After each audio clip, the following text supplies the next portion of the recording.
retour du club de lecture Une chambre à nous que j'anime avec Cyrielle de la chaîne Lunatrix Love Strange. Lors de la dernière session, nous vous avions proposé de vous intéresser au féminisme sous un angle un petit peu plus médical avec Le cœur des femmes de Martin Winkler, dont je n'ai pas le livre entre mes mains donc je vous propose la couverture, ou bien Les règles, quelle aventure que je tiens à l'envers d'Élise Thiebaud et illustré par Marion Malle. Comme à chaque fois, je vais vous faire une petite revue de ces deux livres pour vous conseiller pourquoi vous devriez les lire. On va commencer avec Le cœur des femmes de Martin Winkler qui vous propose de suivre une jeune femme qui va arriver en fait à la fin de son cycle d'instruction médicale, on va dire ça comme ça, ses dernières années de médecine, et il lui reste quelques mois à tuer, on va dire, avant d'entrer dans un service où on lui propose une place bien réelle qu'elle pourra avoir. Il faut savoir que cette jeune femme veut devenir plus ou moins chirurgien réparateur, c'est-à-dire qu'elle veut bosser dans de la gynécologie mais réparatrice, donc tout ce qui est un petit peu opération chirurgicale. Et là on lui dit bon écoute, tu vas intégrer le service de ce médecin là qui lui est finalement médecin généraliste mais qui s'intéresse à toutes les questions gynécologiques, donc il reçoit principalement des femmes pour ce domaine là. Elle est pas très chaude parce que ça l'intéresse pas trop d'écouter des femmes parler de leur vie à chaque consultation, donc elle y va complètement à reculons en se disant que ça l'intéresse pas, qu'elle sait ce que c'est et que ça va être que des chouineuses. Donc voilà, ça part pas du très bon pied. Et ce livre a été une véritable claque pour ma part puisqu'il m'a appris énormément de choses. Ça a vraiment été une forme de révélation, c'est ce que j'avais beaucoup entendu sur ce livre-là justement. Je sais que ça a été le cas de Cyrielle, c'est un livre qui l'a marqué quand elle l'a lu pour la première fois et je comprends tout à fait son ressenti puisqu'effectivement j'ai eu cette même claque. En fait j'ai appris plein de choses que soit je pensais fausses, des choses que je n'avais, enfin, ou qu'on m'avait apprise comme étant la norme, sauf que ça ne l'est pas. Par exemple, j'ai quand même appris grâce à ce livre que l'accouchement, normalement la position naturelle c'est accroupi ou à genoux, hein, que d'accoucher sur le dos n'est absolument pas naturel mais que c'est un confort pour les médecins puisque évidemment ils voient mieux à ce moment là, sauf que pour vous et pour votre bébé ce n'est absolument pas la meilleure position. Voilà, ça reste douloureux, pas pratique, ça rend les accouchements beaucoup plus compliqués, plus longs et ça engendre toutes ces complications. Bref, c'est quand même assez dingue qu'on ait imposé ça aux femmes depuis des siècles maintenant. Pareil pour cette position allongée, tout ce qui est examen gynécologique, et bien quand ils ont lieu, la position allongée sur le dos, pareil, n'est pas la position optimum pour vous en tant que patiente, c'est celle qui est optimum pour le praticien qui sera en face de vous. Et c'est quand même assez dingue de se dire qu'on est censé prendre soin de vous, mais que finalement on n'en a rien à carrer de votre propre confort. J'ai aussi réalisé que chaque rendez-vous chez le gynécologue n'impose pas forcément un examen, ce qu'on nous apprend très tôt, que vous n'êtes pas obligé de prendre la pilule dès vos premières règles, bon ça je m'en doutais un petit peu, ou que par exemple la pilule n'étant vraiment pas le meilleur moyen contraceptif à l'adolescence puisque chez certaines femmes le métabolisme ne correspond pas, on va dire, au dosage de la pilule et vous pouvez très bien tomber enceinte sous pilule, bon ça je le savais que ça arrivait, mais encore plus quand vous êtes jeune puisque le dosage n'est pas adapté à votre corps qui est en train de se développer et ainsi de suite. Bref, pas mal de grosses révélations dans ma gueule où je me suis dit quand même, j'ai grandi avec des idées préconçues qui n'étaient absolument pas les bonnes et en tant que femme, ça fait mal de se rendre compte qu'on m'a pris pour une conne, hein. Surtout quand il s'agit de mon propre corps en fait. Ce qui frappe aussi dans ce livre là, et moi j'ai la chance d'avoir jamais vécu un examen gynécologique qui s'est mal passé, j'ai une personne très bienveillante avec moi, mais justement ça vous montre que vous rendre dans ce lieu là ne doit absolument pas être une torture puisque énormément de femmes le redoutent.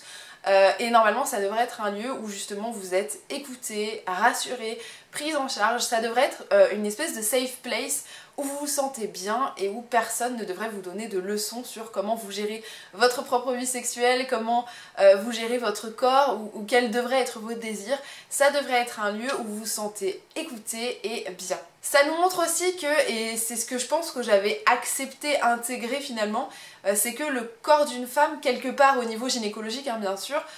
fonctionnait un peu comme une machine, vous savez, c'est de la mécanique et du coup effectivement ça doit marcher comme ça, donc telle solution c'est forcément celle-ci. Sauf que c'est pas vrai, chaque femme est différente, chacune ressent les choses différemment et que chaque gynécologue ou médecin devrait de toute façon accepter ça et ne pas imposer, on va dire, un traitement universel à chaque femme puisque bah on fonctionne pas toutes pareilles. Là où ce livre peut être un petit peu dur, je le reconnais, c'est pour le côté violence obstétrique et gynécologique, puisqu'au fur et à mesure du livre, en fait, vous avez plein de parcours différents de femmes qui vous sont présentées, puisque bah, vous avez plein de femmes qui viennent faire des consultations, ce médecin qui connaît ces différentes femmes depuis plus ou moins longtemps, qui connaît donc leur passé, et différents rapports qu'elles auraient eu avec des gynécologues qui n'étaient absolument pas bienveillants. Donc voilà, il y a quand même cette chose-là qui peut marquer, choquer, ce que je comprends, donc je vous mets un petit peu en garde, c'est normal. Mais là encore, c'est assez révélateur de ce que je vous disais précédemment, c'est de ces choses qu'on a finalement fini par accepter, à intégrer comme normal. Certains traitements gynécologiques qui sont absolument pas cohérents, mais que vous avez intégrés comme obligatoires, logiques, et que vous devriez presque pas remettre en question, puisque finalement vous n'avez pas d'expérience médicale, vous n'êtes pas médecin,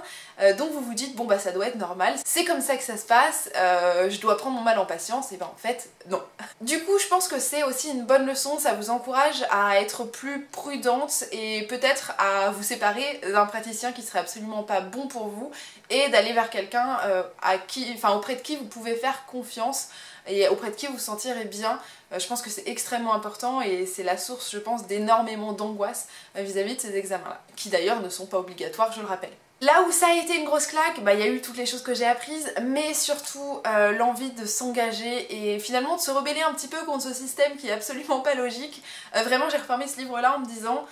est-ce que à mon niveau, je peux pas aider d'autres femmes à avoir cet espace où elles pourraient s'exprimer, se sentir bien, confier leurs craintes, sans que jamais, mais au grand jamais, on les juge. Parce que je pense que c'est la crainte de toute femme, c'est de se dire je vais me confier, je vais dire ce qui se passe, et on va se prendre un vent de haine dans la gueule, ou d'incompréhension, ou d'indifférence, alors que ça ne devrait pas être le cas. On devrait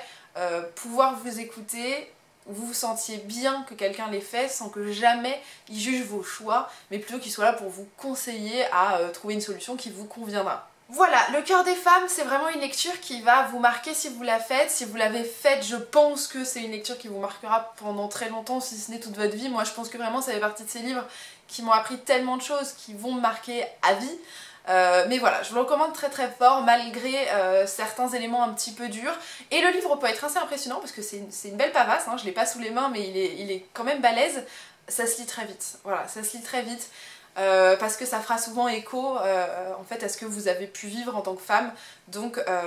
je vous le recommande, vraiment. Pour les règles quelle aventure d'Elise Thiébaut et de Myrion Mal, alors on est dans un degré un peu plus sympathique, hein, puisque bien sûr ce livre-là s'adresse plutôt à un public jeunesse, donc à des jeunes filles qui vont avoir leurs règles ou qui viennent de les avoir, mais très sincèrement, donc c'est un peu la version abrégé on va dire de Ceci est mon sang d'Elise Thiébaut. En fait c'est comme un petit guide finalement qui apprend donc aux jeunes filles à accepter, déjà à leur expliquer ce qu'est les règles, hein, bien sûr on commence un petit peu par les bases, pourquoi ça vous arrive, qu'est-ce que c'est, comment ça fonctionne carrément au niveau biologique, hein, voilà, quel est le chemin, pourquoi vous saignez, qu'est-ce que c'est, qu'est-ce que vous perdez, bref voilà ce qu'on vous explique au tout début, donc c'est un petit peu logique. C'est important que les jeunes filles le sachent pour pas avoir peur, pour pas être désarmées face à ça, mais bien sûr ça va beaucoup plus loin que ça, puisque ce petit guide est extrêmement complet, donc vous avez des paragraphes explicatifs, plus des petites images diverses et variées qui sont d'ailleurs très bien fichues et assez drôles. Et voilà, donc ça va beaucoup plus loin puisque ça va aborder énormément de thématiques auxquelles finalement on a toutes été confrontés, qu'il s'agisse de notre adolescence, de notre enfance si c'est arrivé tôt, et puis de notre vie de femme en fait tout simplement, puisque en fait on se rend compte avec ce livre-là qu'on a appris à accepter et à tolérer énormément de choses vis-à-vis de notre corps et de ce que la société nous dit ou nous impose au sujet de nos règles. Et c'est quand même assez fou de le réaliser, parce que je me suis amusée à faire une petite liste et elle est assez impressionnante en fait. Le but vraiment de ce livre, c'est de vous expliquer que vous ne devriez pas avoir honte de votre règle, que vous devriez les accepter totalement, parce que bon, déjà c'est un phénomène biologique, ça arrive, vous pouvez rien faire contre, quand elles sont là, et malheureusement on est obligé de faire avec, j'ai envie de vous dire. Et justement on ne devrait pas être humilié pour ça finalement. On ne devrait pas avoir honte d'un phénomène absolument naturel, que la moitié de la population vit tous les mois, et que ça fait partie de nous finalement. Et c'est important je pense de le dire au plus jeune âge, parce que finalement c'est très jeune qu'on apprend des idées préconçues sur les règles, et c'est très jeune qu'on apprend à en avoir honte. Moi je me souviens que la première fois que je les ai eues, je me suis dit « Ah c'est marrant, Alors ça y est, je les ai. Alors ça avait pas de problème chez moi, ça a jamais été un sujet tabou, dans ma famille ça n'a jamais été un sujet tabou. Donc bon bah voilà, quand je les ai eus, j'étais réveillée avant tout le monde et quand mes parents sont réveillés, je leur ai dit ah ça y est j'ai mes règles. Bon bah, voilà. Chez moi ça n'a pas été un problème, mais il y a énormément de jeunes filles chez qui on n'en parle pas, on leur explique pas comment ça marche, on leur dit pas bah tiens voilà ce qu'il va falloir que tu fasses. Et on nous apprend aussi, et ça je le savais, que dans certains pays,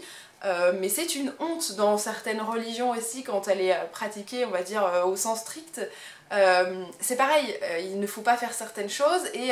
ça peut être vécu vraiment comme une honte, comme quelque chose qui n'est pas normal, qui est sale, alors que bah non, c'est juste votre corps en fait. Ce que j'aime beaucoup avec ce livre, c'est qu'il va s'adresser à vraiment tout le monde. Vous allez avoir un discours qui est à la fois adapté à des personnes, des jeunes filles cis, à des personnes qui sont transgenres. On va aussi vous parler d'intersexualité, donc c'est assez important je pense dès le plus jeune âge de vous dire votre corps est normal. On aborde aussi la question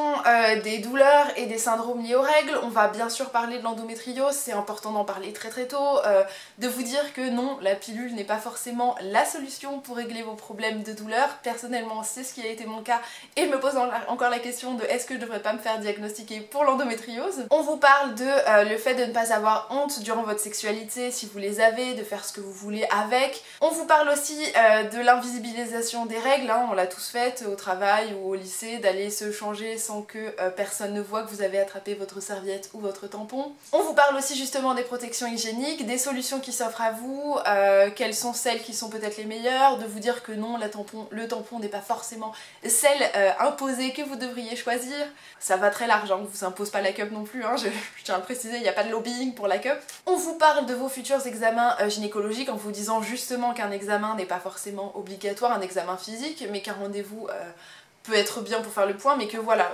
vous devez pas vous laisser imposer quelque chose avec lequel vous n'êtes pas à l'aise. Bref, ça va très très loin, et disons que c'est un petit peu le petit guide que peut-être les jeunes femmes qui sont dans le cœur des femmes auraient aimé finalement avoir peut-être dès l'enfance, pour justement pas avoir peur de certains sujets, et notamment des gynécologues qui pour le coup vous prennent vraiment pour une machine avec un mode de fonctionnement universel et puis on fait avec. Du coup ça a vraiment été deux très très bonnes lectures qui vous ouvrent les yeux finalement sur votre corps, sur votre rapport avec votre corps, en vous disant que bah voilà, votre corps est normal, que déjà c'est le vôtre, que personne n'a à vous dire quoi faire avec, et que la chose importante c'est de vous sentir à l'aise avec et d'avoir le pouvoir sur votre propre corps. Je vous les recommande donc très très très chaudement, hein, forcément, et je vais vous annoncer le thème de la prochaine session. Pour la prochaine session, nous voulions donc nous intéresser à tout ce qui était pression sociale, sociétale autour de la femme, qu'il s'agisse de son apparence physique, donc de sa beauté, ou aussi bien de sa place finalement dans la société, et notamment la place au sein du foyer. Pour ma part, je vous propose donc de lire Libéré, le combat féministe se gagne devant le panier de linge sale de Titiou Lecoq, qui est sorti l'année dernière si je dis pas de bêtises, qui avait fait pas mal de bruit au moment de sa sortie et qui me tentait pas mal. Dans celui-ci, on s'intéresse principalement à la femme au sein du foyer et justement à toutes ces choses qu'elle a intégrées grâce à ce très gentil patriarcat qui vous dit que bah, par exemple les tâches ménagères, bien c'est votre rôle, le fait de penser à est-ce qu'on a programmé les prochaines vacances, payer les impôts de la maison, bah finalement c'est vous qui allez y penser. Toutes ces petites choses là qu'on a intégrées en se disant si j'y pense pas, qui le fera? C'est pas très très normal tout ça. Bref, très très hâte de lire, et je vais vous laisser avec une petite vidéo de Cyrielle qui va vous présenter le livre qu'elle vous propose pour cette session. Salut tout le monde, pour notre rentrée, on attaque avec un sujet très important et surtout très fort, puisqu'il nous concerne à peu près toutes. Il s'agit de la pression sociale qui est exercée sur les femmes, que ce soit dans le domaine du foyer, des tâches domestiques avec le livre que vous a présenté Ninon, ou dans un autre domaine, car moi je vous propose de lire Beauté fatale de Mona Chollet. Mona Chollet, c'est une écrivaine essayiste féministe assez connue dans les milieux militants et dans les milieux aussi de la littérature. Et cet essai a beaucoup fait parler de lui puisqu'elle décortique un petit peu voilà, justement tous les mécanismes d'oppression, de pression sociale concernant en fait l'apparence des femmes, le maquillage, la beauté, le corps parfait, etc., etc. Je ne doute pas que ça va être une lecture très intéressante, très enrichissante et un petit peu agaçante par moments parce que je pense qu'on va beaucoup se reconnaître dans certaines lignes. Mais j'espère qu'elle vous plaira, et en attendant, je vous donne rendez-vous sur le groupe Facebook du Club de lecture pour que vous puissiez nous dire ce que vous pensez de la nouvelle sélection. À bientôt! Il y a bien 2 autres livres que nous aurions aimé vous proposer pour cette session. Malheureusement, soit ils n'étaient pas traduits, soit très difficiles à trouver, donc je vais vous les proposer en tant que suggestion parce qu'ils peuvent vous intéresser et qu'ils vont coller avec le thème. Mais bien sûr, c'est absolument pas une lecture obligatoire, c'est plus pour ouvrir le sujet si jamais ça vous tente. Le premier c'était Les femmes de Stepford d'Ira Levin. Alors moi j'ai une version anglaise, vous voyez que le livre est vraiment pas très gros, c'est tout petit. Malheureusement il est plus édité en France. Quand on a regardé sur Amazon, sur la Fnac, sur plein de sites divers et variés, on pouvait voir que c'était que des vieilles éditions qui étaient en vente, donc je me doute bien que dans les librairies, bah, s'il y en a, ça doit être vraiment des vieilles éditions, et que du coup c'est un petit peu difficile à trouver. Je vous le recommande quand même. Pour le coup c'est un roman de science-fiction où vous allez suivre en fait une jeune femme dans les années, je crois que c'est les années 70, qui s'installe en fait avec son mari et ses enfants dans une petite bourgade américaine. Elle va se rendre compte que dans cette ville, toutes les jeunes femmes sont presque des copier-coller chacune d'elles-mêmes, c'est-à-dire que ce sont les parfaites femmes au foyer qui entretiennent toute la maison tout en restant parfaites, bien lisses, bien propres, bien maquillées. Voilà, et elle commence à se dire mais c'est quand même très bizarre tout ça, et voilà, et c'est aussi le moment de s'interroger sur justement cette société des années 70 et comment ça fonctionnait et ainsi de suite. Bref, ça a été une bonne lecture pour moi, donc je vous la recommande forcément. Et comme suite logique, il y avait aussi Only Ever Yours de Louise O'Neill qui aborde justement là la pression sociale sur les femmes au niveau de leur physique, de ce qui est considéré comme beau, comme bien, comme honteux aussi, voilà. Puisque vous allez là aussi vous rendre dans un livre de science-fiction, c'est une dystopie où les femmes ne naissent plus naturellement, elles sont créées par les hommes, voilà, par divers procédés. Et quand elles grandissent, elles sont placées dans des institutions, donc dès l'enfance, jusqu'à leurs 17 ans à peu près, où on leur apprend, bah voilà, une jeune femme c'est ça, donc elles doivent être belles, elles doivent être minces, elles doivent porter des vêtements à la mode, elles doivent être des objets sexuels finalement. Voilà, donc vous suivez le parcours d'une jeune femme dans cette institution, sur sa dernière année. Voilà, c'est un livre qui est très dur quand même, ça aborde énormément de sujets, il est assez violent dans les sujets qui sont abordés, j'entends. Je vous le recommande, voilà, mais bon, effectivement il est qu'en anglais pour le moment, il n'a pas été traduit, donc c'est comme vous l'entendez. J'espère que les sujets de cette nouvelle session vous plaisent, vous intéressent, que ça suscitera encore un petit peu de débat. Voilà, n'hésitez pas à nous dire ce que vous en pensez, on sera très curieuse de le savoir, Cyrielle et moi. En attendant, je vous dis à très bientôt, et puis je vous fais d'énormes bisous. Salut!